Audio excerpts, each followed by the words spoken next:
कांग्रेस के राष्ट्रीय प्रवक्ता गौरव वल्लभ को नई जिम्मेदारी मिली है। उदयपुर से उन्हें प्रत्याशी बनाया है। मेरे साथ बातचीत के लिए मौजूद है। बधाई हो गौरव भाई, आपको एक नई जिम्मेदारी मिली है, लेकिन आपको उस गढ़ से उतारा गया है जो कहीं ना कहीं बीजेपी का गढ़ है। 20 साल से कांग्रेस जीत नहीं पाई, क्या आप देखते हैं?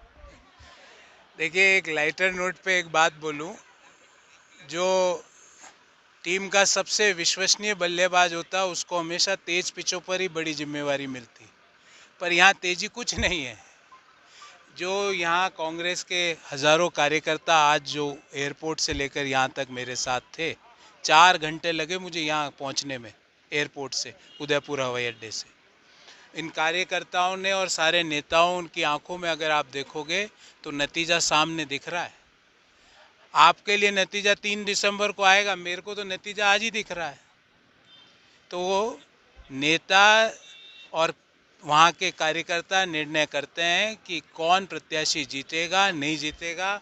आज कांग्रेस के हजारों कार्यकर्ता ने निर्णय कर लिया है कि यहाँ पर 3 दिसंबर को कांग्रेस का प्रत्याशी जीतेगा। आपको उदयपुर से उतारा है, उदयपुर दुनिया भर में प्रसिद्ध है। क्या 3 विजन आप देखते हैं उदयपुर को लेकर, अगर आपको मौका मिलता है तो? पहला, इंफ्रास्ट्रक्चर। आज हालात ये है कि शनिवार इतवार को अगर सुखाड़िया सर्किल से हिरन मगरी जाना हो तो 1.25 घंटा लगता है। और यहाँ पे जो 20 साल से जो जनप्रतिनिधि थे, उनका कोई विज़न ही नहीं है। उन्होंने सिर्फ एक ही काम किया, Guinness book of world record बनाया धीमी गति से काम करने का। जो एक फ्लाईओवर हमारा बना, उसका नाम गिनीज बुक में यहाँ के जनप्रतिनिधियों ने दर्ज करा दिया कि किस तरह काम नहीं करना, काम नहीं करने के 1000 बहानों पे किताब लिखनी चाहिए उनको। फिर हर चुनाव से पहले आयड आयड आयड करते हुए आए। अभी आयड की क्या स्थिति, आप और मैं दोनों चलते हैं मोटरसाइकिल पे बैठ के, देख के आते हैं क्या स्थिति। Mining with sustainability, new minerals, tourism footfall बढ़ाना है, सस्टेनेबल टूरिज्म को बढ़ाना है। और तीसरा, इंफ्रास्ट्रक्चर, ऐसा इंफ्रास्ट्रक्चर कि जो जब टूरिस्ट बढ़े तो शहर वासियों को प्रॉब्लम नहीं आए।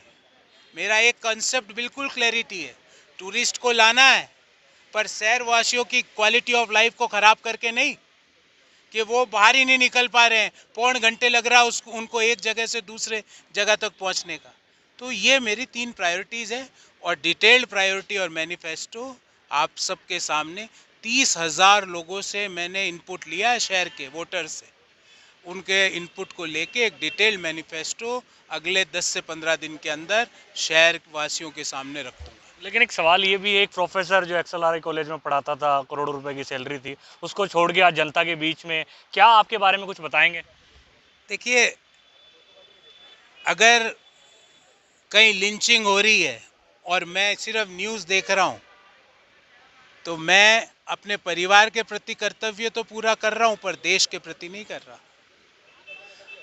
मैं हमेशा बोलता हूँ कि हमें नफ़रत के बाज़ार में मोहब्बत की दुकान खोलनी है। उसके लिए कितना भी त्याग करना पड़े, कितनी भी कुर्बानियाँ देनी पड़े, कितनी भी फाइनेंशियल लॉस लेना पड़े, मैं लेने के लिए तैयार हूँ। आपके विरोधी कहते हैं जमशेदपुर से मौका मिला, पैरासूट एंट्री यहाँ और करवा दी उदयपुर में। कौन है विरोधी? बीजेपी वाले।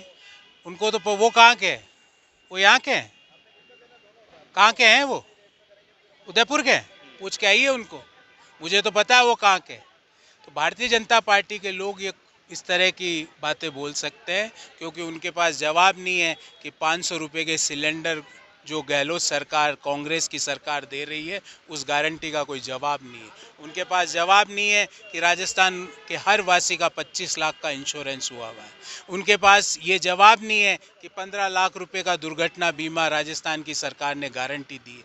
उनके पास जवाब नहीं है कि अगर पशुधन की आकस्मिक मृत्यु होती है तो 40,000 रुपये का मुआवजा देश में सिर्फ एक ही सरकार देती है, वो राजस्थान की सरकार देती है। उनके पास जवाब नहीं है कि बच्चियों को स्कूटी और बच्चों को लैपटॉप देने का जो कार्यक्रम राजस्थान की सरकार चला रही है, उसका उनके पास तोड़ नहीं है। मैं आपके माध्यम से सबको कहना चाहता हूँ, भारतीय जनता पार्टी आई, ओपीएस को बंद करेगी, 500 रुपये में सिलेंडर को बंद करेगी, 25 लाख के इंश्योरेंस को बंद करेगी। और क्यों करेगी? क्योंकि वो कहेंगे हमारे दूसरे राज्य पूछेंगे, हमको करना पड़ेगा। ये सब चीज़ें बंद हो जाएगी। पर आज राजस्थान के हर व्यक्ति ने, उदयपुर के 6 लाख निवासियों ने ये निश्चय कर लिया है कि पिछली बार से ज़्यादा बड़े बहुमत से कांग्रेस की सरकार को जिताना है। और ऐसी 7 गारंटी वाली, पहली वाली तो सारी गारंटियां चलेगी, 7 अन्य गारंटी वाली कांग्रेस की सरकार का गठन राजस्थान में करना है। लेकिन एक जो मुद्दा लगातार बन रहा है, उदयपुर सीट से, उदयपुर में ही कन्हई हत्याकांड हुआ, प्रधानमंत्री उठा रहे हैं आवाज, अमित शाह जी उठा रहे हैं, वो कह रहे हैं कि अगर गहलोत सरकार कुछ काम करती तो इसका तुष्टिकरण नहीं हो पाता। उसके बारे में डिटेल्ड प्रेस कॉन्फ्रेंस करूंगा और वो फोटोवें भी दिखाऊंगा, महामहिम के साथ जो फोटोवें हैं। और ध्यान रहे, कान खोल के वो सब लोग सुन ले कि भले ही किसी महामहिम के साथ फोटो हो, भले ही किसी के साथ फोटो हो, यहाँ पर इस तरह की घटनाएं, आतंक की घटनाएं कोई भी करेगा उसको बख्शा नहीं जाएगा। और आपके माध्यम से देश के गृह मंत्री को मैं अनुरोध विनम्रता से हाथ जोड़ के कर रहा हूँ कि एनआईए के पास जांच है, क्यों आप हाथ पे हाथ धरे बैठे हो? क्यों एनआईए के अंदर अभी तक वो जो 2 दोषी है उनको सजा क्यों नहीं दी गई अभी तक? इस चीज़ का जवाब प्रत्येक उदयपुर वासी, राजस्थान वासी और देशवासी जानना चाहता है। और डिटेल बातें आपको करूंगा।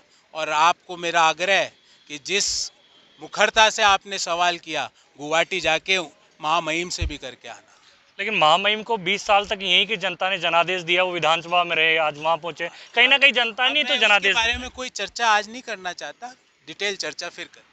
ये कांग्रेस के राष्ट्रीय प्रवक्ता थे गौरव वल्लभ, जिन्होंने बड़े मुखरता से अपनी बात रखी, जीत को लेकर बिल्कुल आश्वस्त नजर आ रहे हैं। ईटीवी भारत के लिए उदयपुर से कपिल पारिक।